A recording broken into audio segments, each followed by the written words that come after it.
Chán tự dùng hay bao trò mà tụ lưu sơ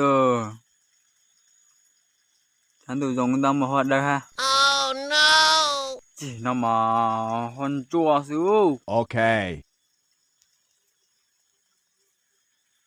Bây giờ tuần ra cà phê pha hành ngô. Chỉ thấy có trong kèo xíu. Này. Bây giờ đây bỏ bẻ giống luôn này. Bây giờ đây là gì cà phê. Bỏ lấy tê tạo hố khá cử cả. Cú kèo.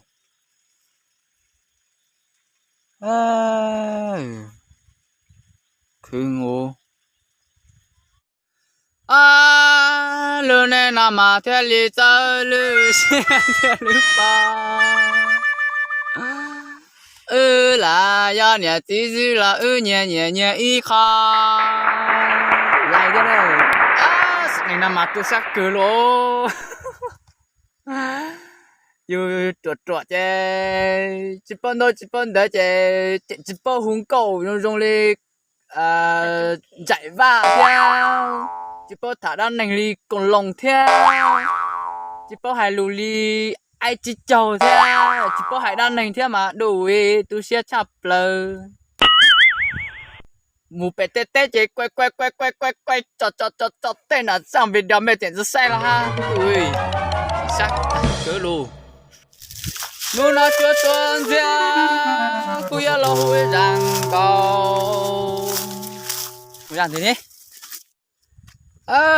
Bảo lệ thọ cho xa cận đấy họ na một nhà nào tiền trong sư mà nó cho thông ha tôi tê cà phê sư cú cờ bây giờ cờ là cận đó cho xa cận đó bây giờ cận đó sẽ tặng cái vừa tiện trong cà phê nó y xong mà tôi trực cơ hả chua thằng nó tăng xúa mày xếp lăng cờ đây à đi vào chị chơi đi nhập đây ô chị bắt chua bọn nào chị hết tay luôn sẽ khai mắt tôi ha xếp lăng cờ đây bèn khoa chân khoa tiền ra na bạn tới đây vào bên mà tôi tuần ra